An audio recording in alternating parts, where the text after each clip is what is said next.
I have such fond memories of growing up with my auntie in England on a Sunday night, sitting down with, and this is going to sound very British, but with a crumpet and a cup of tea. Welcome to Story and Craft. Now, here's your host, Mark Preston. All right. Let's do this thing. How are you? It's Mark. Glad to have you back. Another episode. If you're new to the show, welcome. Thanks so much for hanging out. This is our very first Thursday episode. The very first week we are doing 2 episodes. Going to be a good one. Today, speaking with Tiffany Lonsdale. She is making a name for herself as an actor, been doing this for a little while now, like she's been in the Coen Brothers movie Hail Caesar, on the TV show Ascension from a few years back. A show I wish was still on TV. We'll talk about that. Also, Siren and the FX show Snowfall. She plays Parissa, an Iranian doctor who is, well, I don't want to give away too much here, but she's very talented. Also a fellow Texan, which is always kind of cool. She grew up right down the street from me. Well, not right down the street. A little further away from where I grew up in Dallas, but she also grew up in England. Very cool story. We'll touch on that. Don't forget, storyandcraftpod.com is the website. Pop in, shoot me an email, little voicemail. Just check in. I love getting the emails. Thank you very much, by the way, for those that have been reaching out. Certainly appreciate it. Also, social media, you can check in Instagram, Twitter, Facebook, all that kind of good stuff. And, of course, please follow the show. Give a little review, Apple Podcasts, give 5 or 10 or whatever the maximum amount of stars you can give. By all means, I love stars. You know, maybe it's from when I was a kid, you know, the poster board, you get the gold star for doing various tasks. So today, you know, I cleaned the kitchen, I walked the dog, and I did a podcast. So I get 3 stars. It's been that kind of day. Would love to introduce you right now to the lovely Tiffany Lonsdale, because it's Tiffany Lonsdale Day right here on Story and Craft. How are you doing today? I'm really well, Mark. How are you doing? Fantastic, actually. Just enjoying a nice warm spring day. Now, you're in LA, correct? I am. Where are you? I am in New Orleans. You spent some time in Dallas as well. Is that correct? Yes. I grew up a bit in LA when I was a kid, then Dallas, where my family still lives. And well, you sound like you're from Fort Worth. I'm just going to be... DFW. That's right. Where in Dallas did you grow up? Like around the Park Cities area. So pretty central Dallas. And yeah, I went to elementary school there. And elementary school. And then I got sent off to boarding school in England. I got you. Yeah, I grew up. I'm a Richardson kid, so oh yeah, a little further north than you, of course. Park City's a real pretty area, most certainly. And now you live in LA now, so you've kind of been around. I have. Where do you ultimately call home? And somebody says, "Hey, where are you from?" Like, where do you feel like you have most of your roots located? It's a great question, because sometimes I'll refer to a place like home. I'm going home to LA where I live. Or I'm going home for the holidays to Texas, or I'm going back to London, which also feels like home. I would say right now it's LA because I've lived here for so long and this is where I've anchored and built my roots. But my heart really has different homes in different cities because I've spent so much time traveling and moving. I was just speaking with Billy Magnuson, and we were talking about how he's just constantly, I think he's in his kind of mid-late 30s roughly, but he's been moving around. He's shooting here and there, and he said, I think he's kind of looking for that home base vibe, and I think that's kind of one of the things that's such a blast about being an actor is you get a chance to go places and meet people, do things, but you're kind of always somewhere. Have you had any filming locations you really enjoyed, like anywhere you've shot a film or a TV show that you're like, I really dig this area? Yes, I was hoping you were going to ask that question leading up to all the places that I've traveled. I had a wonderful 5.5 month stint in Vancouver in British Columbia shooting Siren. and I'd never been there before. I had so many friends who had visited over the years, either for fun, and acting work or non-acting work. And I'd heard how beautiful it was. And it really wasn't until I got there that I understood what they meant. Vancouver is a beautiful city. British Columbia is spectacular. I hear they shoot a lot up there. Yes, they shoot a lot up there. I think there were something like 60 shows shooting when I was there. It was insane. I was bumping into people I knew from LA in Vancouver, not on the same show as me. It's a revolving door of executives and cast flying in from all over the world to shoot. Oh, I've heard about it. I was listening to someone else's podcast not too long ago, and the person doing the interview was speaking, and they both are actors, and they were both reminiscing that the last time they saw each other, they were staying, I guess there's only a handful of hotels, but apparently it's like one hotel or where a lot of people post up when they're shooting in Vancouver. So everybody kind of mixes, and it's kind of like a micro Hollywood, That's called the Sutton Place Hotel. Okay. Yes. Yes. So you know it well. Yes. I did catch Ascension. I didn't realize it was a mini-series at first. I thought they were actually, I was like, where did the show go? I want to see more of it. That was such a cool concept aesthetically, and just, where did y'all shoot that one? We shot Ascension in beautiful Montreal in Quebec on the other side of Canada. And that was my first trip to Canada ever. And what an introduction, because it's such a mix of old world and new because of the architecture. I think Montreal is, and is one of the oldest cities in North America, along with Quebec City. It's definitely one of the more French of the cities in Canada. That's it. I hear the eating is very good up there, though, so I definitely want to. I mean, I go places where I can eat well. I have to say, it is one of the best cities I've ever eaten in my life. It was unbelievable. Every restaurant, every pub, every bar, everywhere we went, it was very, very good. And you're the first lady of Iranian descent I've had a chance to chat with. Have you ever had a chance to meet or spend time with my favorite Iranian actress who I really want to speak with, Shohreh Aghdashloo? Have you had a chance to meet her or spend time with her at all? I did once, and it was early on in my career. I just moved to LA, and someone who I knew, who knew someone, knew her, and we shared a coffee together in that setting, and she was as fabulous as you can imagine. Such a striking human in so many ways, including her voice, which is very distinctive. Oh God, yeah, she's got a kind of a badass elegance. The Expanse was, I think, really gave her a chance to shine in a really cool way. I enjoyed that.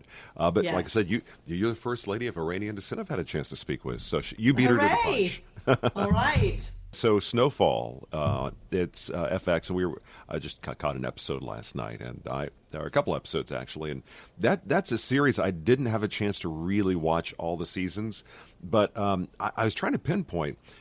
It's got a decidedly, I'm going to ballpark 1993, 94-ish. Is that kind of where they place it roughly in time? Earlier. It's actually 80s, early to mid 80s. My son said, well, she mentioned she's going to go page someone. I was like, pagers, Well, I moved not too long ago, cleaned out my closet, found a pager. I had to show it to my kids. It was like they didn't know what to make of what a pager was, And you probably never had a pager in life. On the show, you're a doctor, but you am I right in saying that you went legit as a doctor, but you used to be doing nefarious things as working with some not so savory characters? Is that a good assessment? Yes, both. So I am a trained doctor, surgeon in Tehran. When I meet Teddy in our history, which doesn't ever get seen on the show, and because of our history together, I leave Iran and move to LA, but at that time there wasn't an opportunity for me to transfer my doctoral credits to America, so I end up working, changing bedpans in a hospital, completely overqualified for that job, but it was out of necessity after the Iranian Revolution, is how we built it together with the showrunner Dave Andron of the history. And so that's where you meet me as Parissa after Teddy is injured. I am in a qualified position to help him get back on his feet. But in terms of my character, I'm living a very unfulfilled life in LA because I'm not allowed to practice medicine. Is it season finale, Snowfall? Yes, season 5 finale. Do you know if there's a season 6, or is that being talked about? Or Yes, it was officially announced, I believe, a week ago, 6th and final season. Is that one we're going to be seeing you again? I can't say anything either way. That's okay. Hey, you can't say anything but that I makes it look more forward fun. to, yes, exactly. And I'm thrilled. In all circumstances, I'm thrilled that there's been a season 6 announcement. On Ascension, different character. And you can look over at on Siren, what kind of character were you playing on that? Kind of contrast it with the other things you've done. Certainly. On Ascension, I was the chief astronomer of the ship. So it was quite a different function and a different time period as well. We had set off in the 60s, and so our ship was still very much in that era because we were not in communication with Earth anymore. And like I said, aesthetically, that was such a cool show in that regard, yes, because everything was a little bit of a throwback. And for anybody who hasn't seen it yet, coming towards the end, I'm like, oh, wow, okay, that was not expected. Yes, there's quite a twist. I wanted to see that show with a few more seasons, because it kind of left me wanting more, but I digress. Yes, it was really a beautiful set. The atrium, which you may remember, was an actual set built in a warehouse where there's a lift and there were stairs, and all those rooms were built out. So when the camera would follow us into the room, it was, the beautiful bar with the piano. It was truly such a treat to walk onto set every day. Everything was in 60s, and our clothes were all from there because that was how we had left Earth, and the music was from there. Also, a lot of problems during that time also followed us on the ship. And then segueing to Siren, very, very different, modern day, set in Pacific Northwest, and that is, about the legend which turned reality of the Mer people and the humans who lived there, and how as sirens we did exist. And I played the villainous Tia, who on season 3 really shakes things up a bit and defends the ocean ultimately against everyone, against the Mer people and the humans and anything in between, because that was my vision for the future. You're covering a lot of really interesting ground in terms of characters. I mean, going forward, though, is there something, did you have anything on your kind of bucket list that you're looking to do as you, eventually, because we know Snowfall will be around season 6 now, whether you're on it or not, there's going to be something else down the line. What are you looking forward to? I love period pieces. So, watching Pride and Prejudice, and now Bridgerton, of course, is the big one that's been released. And I have such fond memories of growing up with my auntie in England on a Sunday night, sitting down with, and this is going to sound very British, but with a crumpet and a cup of tea and watching whatever program was being released that day and really enjoying it. And I would love to be on a period piece. I would also love to be in an action movie. I run the gamut because I love TV and film so much. I love stories, and I grew up watching everything. So I feel connected to many elements within storytelling. So I don't want to sound too greedy, but all of the above? No, hey, we all have to have our bucket list and our North Star, that thing that we want to do, It's important, it's our dreams, aspirations.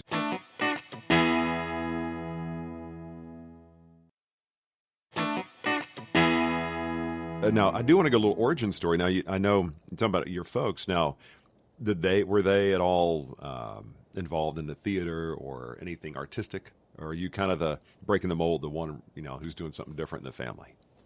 That would be the latter. My parents were not in the arts, although they have a beautiful eye for artistic things. They love nature and photography and art and film and TV. So I definitely got my love of going to the cinema from both my parents, and also, sitting in front of the telly and enjoying a show and talking about it. So I'm very lucky I was introduced to that at a very young age, and I loved it, but I wouldn't say I had the vocabulary as a young child or as a teenager to articulate that I really would love to do this. I really thought acting was for someone else. I thought, wow, all these people do these amazing things and I get to enjoy it. So it took me a little while and a little confidence to find my way to it. And I took some classes when I'd moved back from London to Dallas, and I absolutely loved it. And I started booking. Well, naturally, I have to ask you, whose classes did you take? Now, I know Glenn Morshower is in Dallas. One of my favorite people. He's wonderful. And I was lucky enough to see him at, I think it was like a day workshop that he was hosting, and he was really so lovely. He's such a grounded human, and has been working for years. This was a while back, but I really enjoyed as a young actor, getting to see this person who had traveled and worked for so long in that space. I started acting with Michelle Condré in Dallas, and she still teaches to this day, and she's wonderful. And I learned so much from her and from watching my classmates, and I loved it. It was on a Monday afternoon. I would go to her class, and it was so fun and invigorating and challenging. And I was booking commercials and industrials and voiceover, and then I branched out to Louisiana. So I would drive into Baton Rouge and New Orleans. I shot G.I. Joe Retaliation in New Orleans for a week. Okay. Yes. And Justice for Natalie in New Orleans. And picked up some hats in New Orleans randomly. I think it's Paul Meyer's, if I remember that, Meyer's Hat Shop. Meyer the Hatter down on Meyer the Hatter, corner, that's it. Yes, huh? I still have my hat from there. And then eventually made the decision to move back to LA, but this time as an actor as opposed to, spending some of my childhood here. Actually, let me kind of hit rewind just a moment, but as far as what your parents did, or what they do for a living, what's their vocation and background? So my mom worked in PR for some years, and my dad is right now he runs Buddha Juice, giving a shout out to Buddha Juice in Dallas, Texas. Buddha Juice. Now you have to enlighten me on what Buddha Juice is now. It is 100% cold pressed organic juice, and very healthy and very, very delicious. I am absolutely biased. I also drink a lot of juice, and I love it. And so my dad has been an entrepreneur my whole life, and my mum has been an extraordinary director of PR, and both people.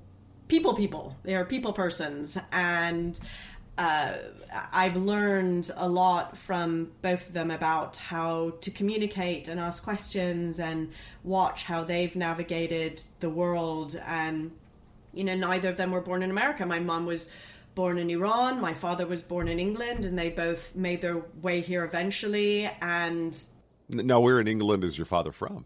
From London. Oh, okay. Born in London. My college roommate at the University of North Texas was a Geordie from Newcastle. Oh, One of the nicest guys you could ever meet, but put a few beers in him. I have zero idea what he was saying. He just was very vivacious, Yes. But the accent was very... I've talked to people from London, we don't know what they're saying in Newcastle either, Do you have any siblings, or are you the only child there? I'm an only child from my parents, and then I have 3 half-brothers. My dad remarried, and I adore them, and it's been really fun to share some of the acting work with them. They can't see everything, but we try and make it exciting presenting it to them. Like, okay, you can see me for about 5 seconds of this shoot, and then we gotta, cut out. It's kind of like being a parent's the same thing, You're like, yes. okay, which I think the joke is now, like, I remember a movie from the 80s or maybe early 90s, and I saw something on social media. They said, yeah, parents from my generation will be showing their kids something and, like, freak out, like, oh, crap, I forgot that was in this movie. I totally forgot, like, some of it was kind of racy, Yes. Are they still in Dallas, your father? Yes, my family's still in Texas, in Dallas, so I'll go back for holidays and see as many friends and family as I can, and I also have family in California and in London, so I'm in New York, so I am lucky enough to visit with people I know in a lot of places. It can be a little bit time consuming, like when I'm going to a city to try and catch up with people, especially obviously with COVID, some of whom I've not seen for quite some time, and I really look forward to seeing them. Well, that's funny you bring that up. I mean, I'm asking everybody, what was it like shooting during COVID? What was it like on set? Was it like, oh my God, this is just a pain in the butt, or was it a pretty easy flow for you? Well, look, I'm feeling very grateful that I had a job at all, let alone a job, during COVID at the end of the year and then again at the beginning of the year. So I want to make sure that I preface any of the annoyances with it just with that, because it's less of an annoyance. It was just more of it's a challenge, because you are wearing a mask from the moment you get there on set into your trailer, getting hair and makeup done, then if you're getting a shuttle somewhere, everyone's wearing a mask, and then you're rehearsing with a mask or a face shield on. And some of these scenes are intense and intimate, and it can be very challenging with a mask on and a face shield on to rehearse, even logistically. I was just about to say rehearsal, like Yes. especially the episode we saw last night where you were the fellow was shot and was on your floor and you're close quarters with him.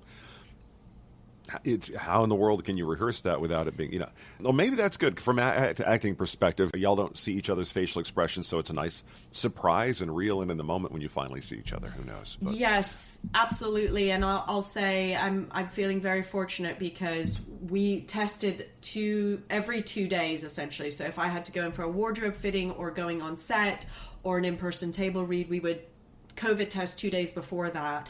So when you got on set, you did feel safe knowing that everyone had been tested, and obviously with all the zoning now, only so many people can be around you who have zone A passes, and that's to make sure that if someone does test positive, you can isolate them and not have to shut everyone down. That's so funny. I brought this up in the last couple folks I've spoken with, but the new, I loved anything Judd Apatow puts out, but the Bubble on Netflix, have you had a chance to check it out yet? No, but I've seen the trailer. Yeah, it was so funny that there was a scene that something was disrupted on set. I don't want to give anything away. But they're like, yeah, and it was the person who brought us the coffees. It was like because all the actors are going through this hullabaloo, but the people who were bringing the coffees apparently weren't held to the same standard of safety. So it was just kind of, it's one of those things, 10, 15, 20 years from now, people will look back and go, wow, that was a thing back then.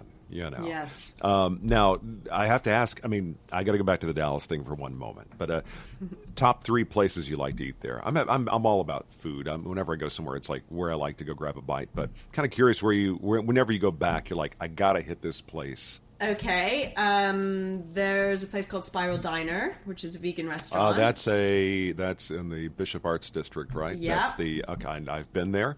I have to say, I'm that. not a vegan. Well, I wanted to love it more. I did. I tried. I just like it. Just I went there with someone once, and I was like, it's very tasty, don't get me wrong, but it was just, I think you have to be introduced and work your way into vegan before you can just dive in and go, oh, this is amazing, So I need to give it another swing, though, Well, look, you're already part vegan if you're eating veggies, fruit, and grains. So, don't worry too much about it. Just add a bit more veggie to your plate, and that will be a good start. Oh, yeah, I tell love the kids, their I know I'm going to nachos. be at least vegetarian at some point. I love animals too much. I'm going that direction, but it's Great. It's a slow incremental.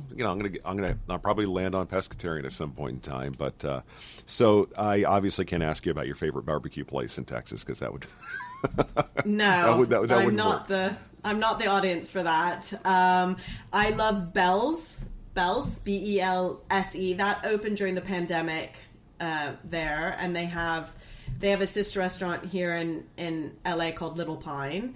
And Really?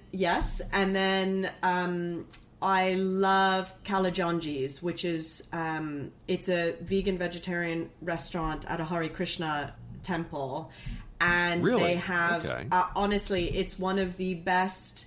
Well, buffet when it could be a buffet, veggie, unbelievable food. I ate there for years, and every time I go back, I go, and it is absolutely some of the sort of cleanest, delicious tasting food. Yeah, no, people who are not from or even go to Dallas are probably going, really? What's all this about? I mean, I'm kind of a food nerd. I always like to check in and find out where people, especially if they go to Dallas, or when they come to New Orleans, they always have their places. And the places in New Orleans have been around a really long time, so everybody knows them. But yeah, whenever I go back home, I always hit, not too far from where you grew up, Campese's is always kind of on Mockingbird Lane. I've had a few pizzas there. Yeah, it's tradition, But and there is actually, there's a place in Greenville Avenue, which I'm sure you spent a little bit of time on, called Teppo, the best sushi outside of maybe Hawaii I think I've ever had anywhere. It's one of those places, only one chef, just a handful of tables. It's so good. Yes, I know it. And I'm lucky enough with Japanese cuisine, there are some beautiful roasted seasoned veggies and tempura and rice that I can eat, and I get to enjoy it too. Going back to Snowfall, when you were presented the script of the opportunity, what did you think about the subject matter or the, this is taking place, like I said, like what you mentioned, in the 80s. What did you think about it at the outset? Was this something you could, I'm going to take a bite out of this, or was it kind of took a little bit of schooling up on the era, or, kind of how did you prepare for it?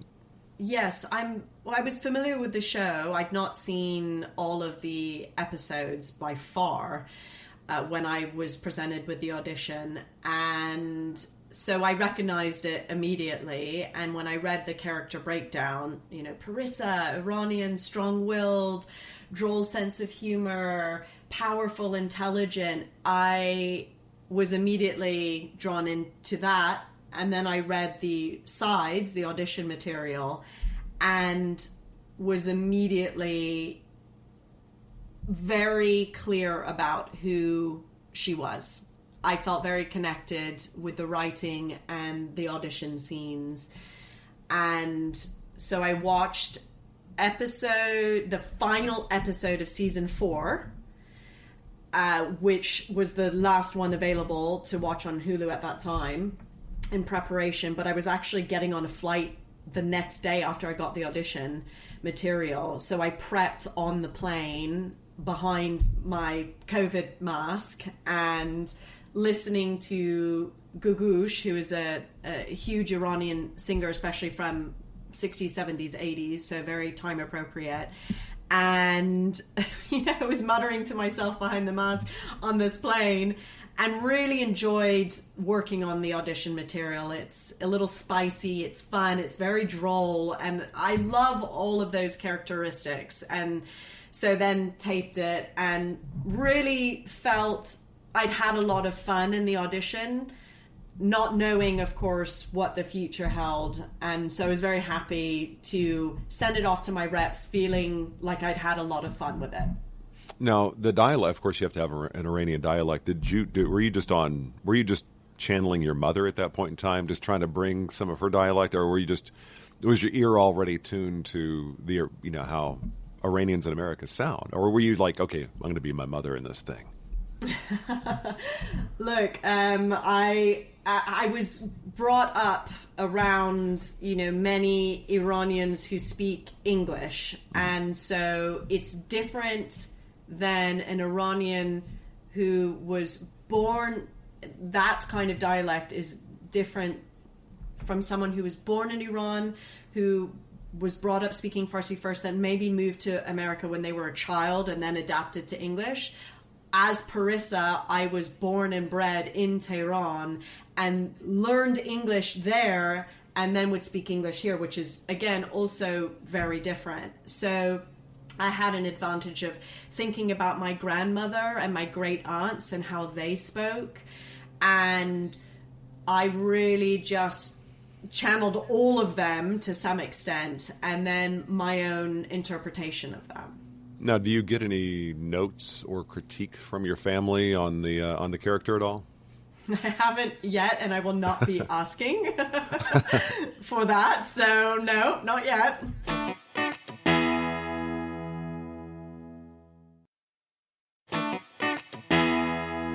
Kind of going back when you were planning on, you're obviously, you were kind of wired up like this whole acting thing. This was on your mind, but was something else on your mind also? I think let's call it a fallback or something else that you were maybe planning on doing, or before you fully committed to acting, what was kind of on your agenda career-wise?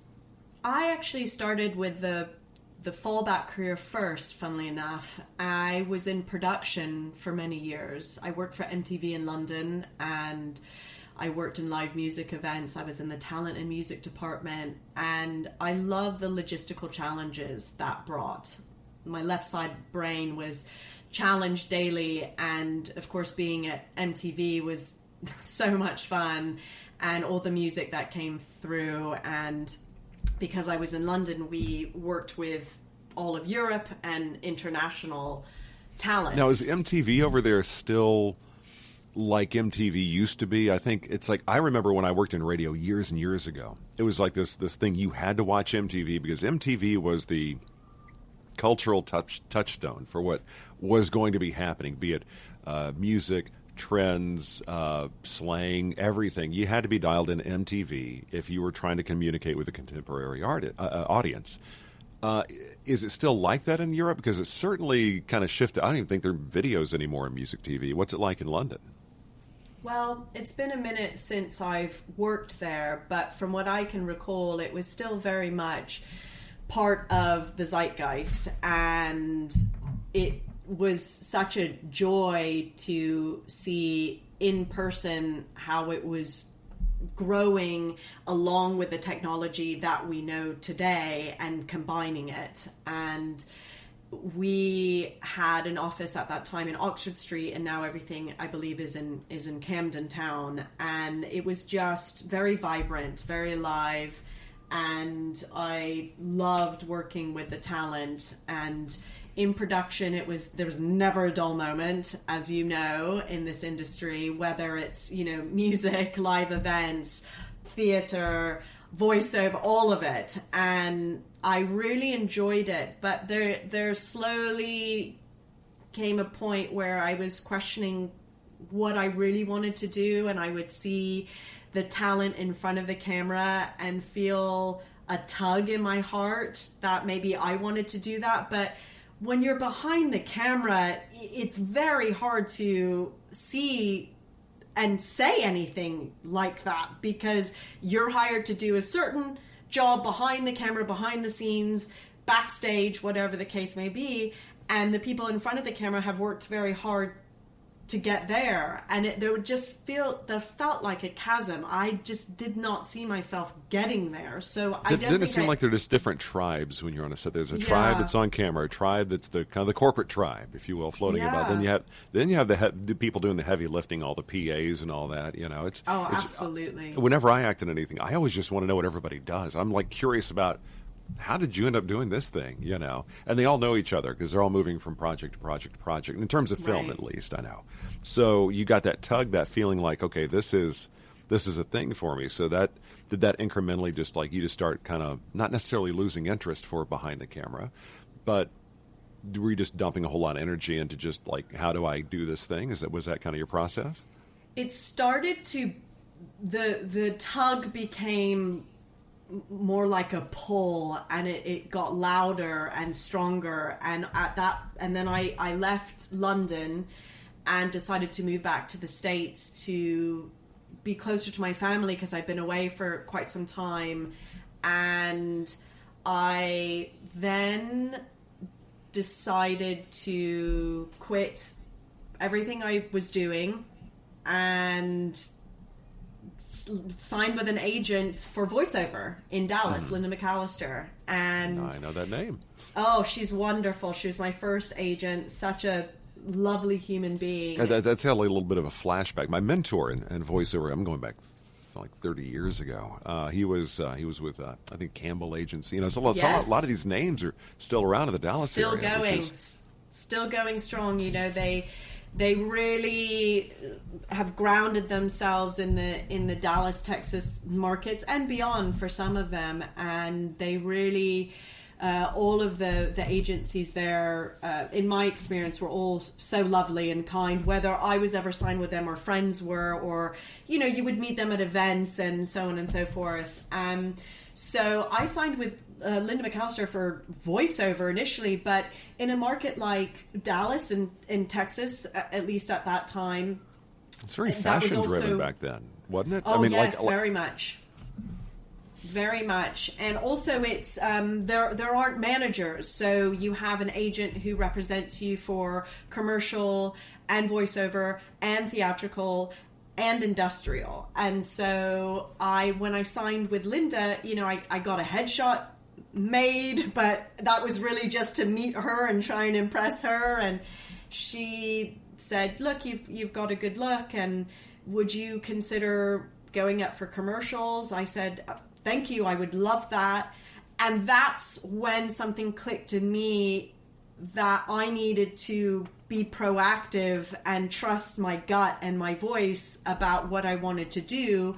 So I went to Michelle Condre's studio and I audited her class, and I, within the first 10 minutes, felt very connected to everything she was saying and the people in the class and the feeling. It is a cool feeling when you kind of find your tribe, you know, those people that are equally doing this thing that makes no sense to really anybody else except for the people in the room, you know, and that that's tribe. For sure.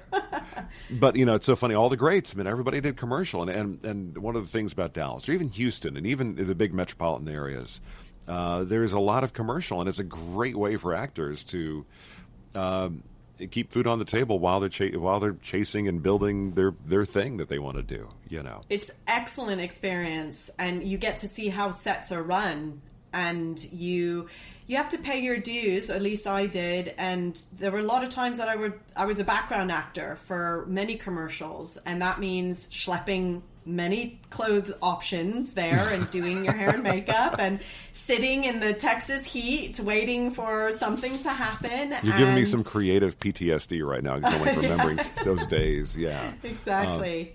So, but we were talking about things you're kind of wanting to do, going to, like, be it action movies and the things that, you know, that kind of inspire you. But when you're, let's say, a little bit older, you're not hanging out watching the BBC, you know, eating your crumpets and tea, which I'm fascinated by. That sounds wonderful. Something very civilized about it.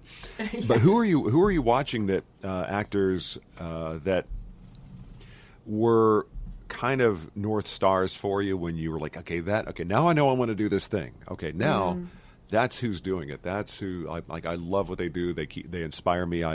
That actor is one I want to follow, who's inspiring me to do whatever it is I want to do. Who were some of those people for you? Gosh, Mark, if we had another 10 days talking, I'm not sure I could get through all of the actors who have inspired me. Cate Blanchett comes to mind. Someone who takes risks and has a lot of integrity and works very hard and mixes it up and has given back as well to her community and working in theater, and I have always really admired her work. There are so many. Dame Judi Dench, as someone who I've just grown up watching for decades. You mentioned Shohreh Aghdashloo.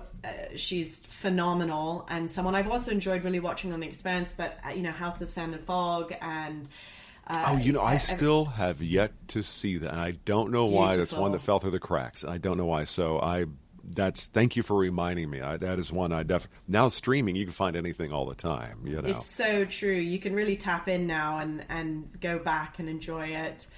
There are so many people. I just watched Anatomy of a Scandal recently. That's just come out on Netflix, and I absolutely love Sienna Miller and Michelle Dockery, and there's just a lot of strength that came through the stories on that show, and that's on my mind now. And there's so many. I actually cannot. There's no time to tell you all of them because there are. That's plenty. That's plenty good right there. It's obvious. You need to say no more. You say Shohreh Aghdashloo. You kind of need to say no more. There are very few actors out there that no matter what they're in, I'm like, I'm going to go see that movie or that TV show. I don't even care what it's about. I'm going to watch it. And she's definitely one of them. But tell you what, as we kind of wrap up here, one of the things I love doing is I have my little my 7 questions. Always kind of wrap up. But one of the first questions I love asking is, what's your favorite comfort food? That thing that it could be something that, you're going to have in your trailer. You want to have near you no matter where you are. It's going to it's your comfort food, that thing you love. What would that be? Bread. I love bread. I love it. I love it. I will eat it just as on its own, or we can toast it and put some vegan butter on it. You can make a sandwich. You have it in your dip as your soup. You have it as croutons in a salad. Just give me a baguette and I'll be happy. Or you can just make it your bowl for your soup. Just carve it out and just like That's true. I love that. You're talking my language now. Yes. Very good. Now, if you were to sit down 3 people, you're going to go have coffee, and you're going to sit down with them, alive, living or not, or regardless, just anybody. Who would you love to sit down with? 3 people, just have a great conversation for a few hours. Oprah. Oprah? Okay. 100% will sit down with Oprah. An amazing human and conversationalist, and has an insatiable zest for life and for learning new things, and I find that very interesting. I would love to sit down with Sarah Blakely of Spanx.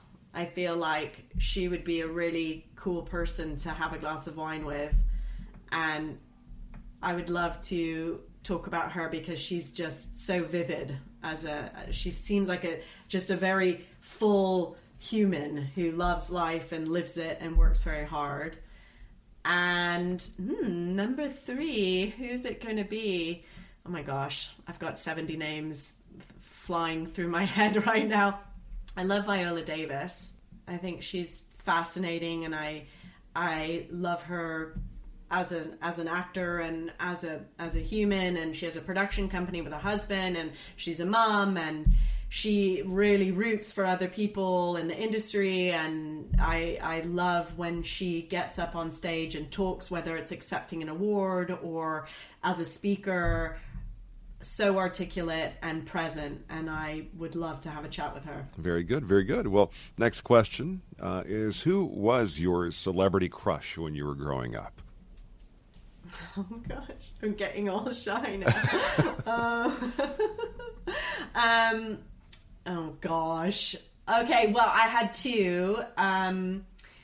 Brandon Lee from The Crow, and Ethan Hawke.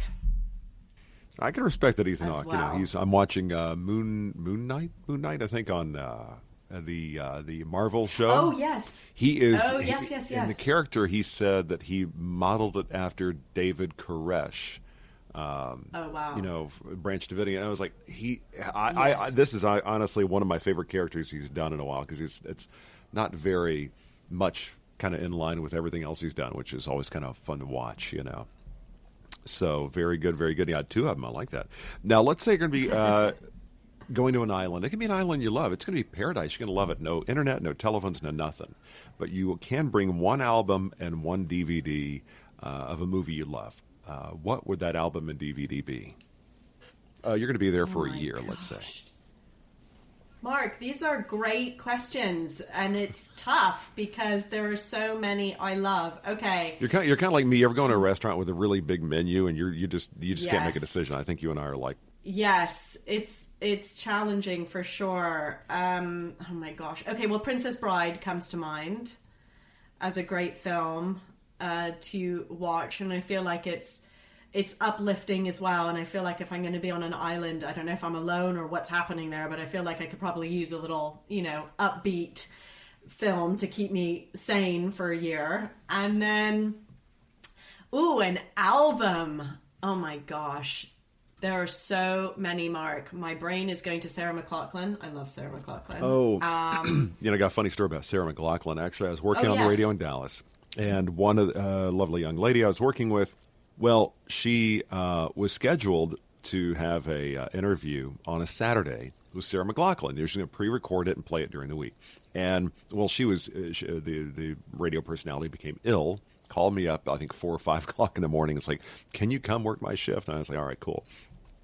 Everybody in that building knew I had a crush on Sarah McLachlan, Building a Mystery and Sweet Surrender, the whole thing, the whole thing. Gosh, yeah. And so I get this call on the hotline, sets off a strobe light, pick it up, like, hello. It's like, hey, where's so-and-so? I was like, well, she's not here right now. It's me. It's odd on a hotline because everybody knows who's on the radio at that time. And she's like, well, this is Sarah McLachlan. I was like, oh, okay, that's funny. She's like, no, really, it's Sarah McLachlan. I was like, oh, okay, whatever you say there, sport. She's like, why would I be fucking with you? It's like, but she said it in such a way where I'm like, oh, wait a minute. That accent, that Canadian thing, in case like, I said this, it's like, and so I literally had to explain to Sarah McLachlan why it was that I didn't think it was her. And she was such a sport about it. She was as sweet as could be. And I'm like, everything she did, I was a big fan of. And nowadays watching TV, she always makes me sad when commercials come on. So it's a whole different thing. Oh my gosh, I'm weeping. I'm like, take my money, take it. Yes. Yes, here comes my credit card again. But now, if we're moving on to the next question, if you were to define from the time you wake up to the time you fall asleep, how would you define the component parts of a perfect day for you? Oh, I love this question. Getting up, and I'm walking with my dog Hugo, who's my best friend. What kind of dog? And we go and he's a border terrier mix, but he's got everything in him. He's what's called a super mutt, which is he's got lots of strains of dogs that you're not quite sure what they are, so they just lump it into one. Those are usually the best dogs. Well, I say that I have a golden retriever, so I'm kind of biased, but mutts and golden retrievers. He's kind of, I would describe him like Scrappy from Scooby-Doo. Like puppy power, right? That's what he's like, and he's just the best. And I can't say Hugo's name without saying my cat Lulu, but she doesn't want to come for the walk. So Hugo and I go for a morning walk. We grab an oat milk latte, and we walk by the beach. Wait, so you're close to the beach in LA? I am very envious. Well, I did live in Encinitas down in North County of San Diego, which was kind of close to that vibe I was shooting for. But yeah, I'm very envious. You can walk on a beach every day. Yes, it's very special. I'm very lucky, and I really love it. It's very healing by the beach. And then I would exercise, love a bit of movement, very important, get the brain going and feel good. And then some work. I love just sitting at my computer and checking emails and, prepping for an interview like this as an example, or working on an audition or on a show. And then I'd love lunch with my girlfriends and friends and have a good chat. And then in the afternoon, I think another walk with Hugo, of course, and I love a good phone chat with my English family. So that would be in the morning as well, checking in with all my mates and friends there. And then I love cooking, so sitting, having some friends around for a glass of wine and cooking a delicious, healthy vegan meal for them really brings me a lot of joy. Very good. I like that. That's very good stuff. One of the other questions I had last two is, if you weren't doing this for a living, what would you be doing? I'd love to be a professional snowboarder, although I would be terrible at it. I would just love to do it. I mean, there's no way I'm doing all those flips and everything. Forget it. But I do love snowboarding and I love being on the snow. So in my mind, I'm a professional snowboarder, but just without any of the As long as you're having fun, that's all that matters. And the last question, if you had that DeLorean, you can go back. You're 16 years old. You can go back and you got a couple minutes with yourself. Okay, you offer up a piece of advice to kind of set you even on a better track in life. What would that piece of advice be? Oh, this is great. I would say really work to be honest with yourself about how you feel and what you want. And the more honest you can be with yourself, the more honest you can be in the world. And you don't have to try so hard. I feel like I really struggled to sort of prove myself, and it always led to me not feeling enough. So I would say really enjoy it, because being 16 is such an adventure, and 16 onwards, enjoy it, be curious, travel more, ask more questions. You can't learn unless you ask the questions. That's something I need to put in just etch in stone. That's wonderful. You can't learn unless you ask questions. We'll tell it. Tiffany, thank you so much. I mean, I really appreciated the time with you here. Again, Snowfall, season 5 wrapping up. Enjoyed it. I need to go back to episode 1, season 1. I'm going to start all the way through here. So, a really intriguing show. I really dig it, and looking forward to whatever you're up to next, most certainly. And best of luck to you. Health, happiness, prosperity, most certainly. And look forward to seeing what you're up to next. And hopefully we'll have a chance to catch up down the line. Mark, thank you so much for your time. I really appreciate it. Be well. Tiffany Lonsdale. How charming is she, huh? A fellow Texan? Kinda. Always kind of cool to check in with somebody who's a fellow native Dallasite. Don't forget, you can check her out. FX says Snowfall. It is on right now. In fact, they just wrapped season 5. There will be a season 6. Will Tiffany be on? I don't know. She was playing coy, didn't tell me, but she's very talented. Looking forward to hearing more from her. Don't forget, please, by all means, head over the Webernets, the interwebs, whatever you want to call it. Go to storyandcraftpod.com. Storyandcraftpod.com. Would you like to shoot me a message or follow on social media? Hey, it's all there. Would love to hear from you. Again, I really do appreciate the messages I've gotten as we get rolling with 2 episodes per week. Don't forget, Tuesdays, Thursdays, 2 episodes every week. I'm just going to climb inside your phone or whatever device you've got, and just kind of hang out there until you press play. Well, that sounded awkward, didn't it? Anyhow, I hope you are having a killer week. And if you are listening Thursday or Friday, whatever, hey, man, have an amazing weekend. We'll be back next week. Really cool guest. Checking in next week, Neil deGrasse Tyson. Dr. Neil deGrasse Tyson going to be on the show. Of course, depending on when you're listening to this, it might have already been released. So go check. And in the coming weeks, 2 episodes per week. Again, I would love to go down the short list of guests we've got, but it's going to be cool. Thank you again for stopping by next week. More fun, more mischief, and look forward to connecting with you. All right, have a great one. We'll talk to you next time on Story and Craft. That's it for this episode of Story and Craft. Join Mark next week for more conversation right here on Story and Craft. Story and Craft is a presentation of Mark Preston Productions, LLC. Executive producer is Mark Preston. Associate producer is Zachary Holden. Please rate and review Story and Craft on Apple Podcasts. Don't forget to subscribe to the show on Apple Podcasts, Stitcher, Spotify, or your favorite podcast app. You can subscribe to show updates and stay in the know. Just head to storyandcraftpod.com and sign up for the newsletter. I'm Emma Dillon. See you next time, and remember, keep telling your story.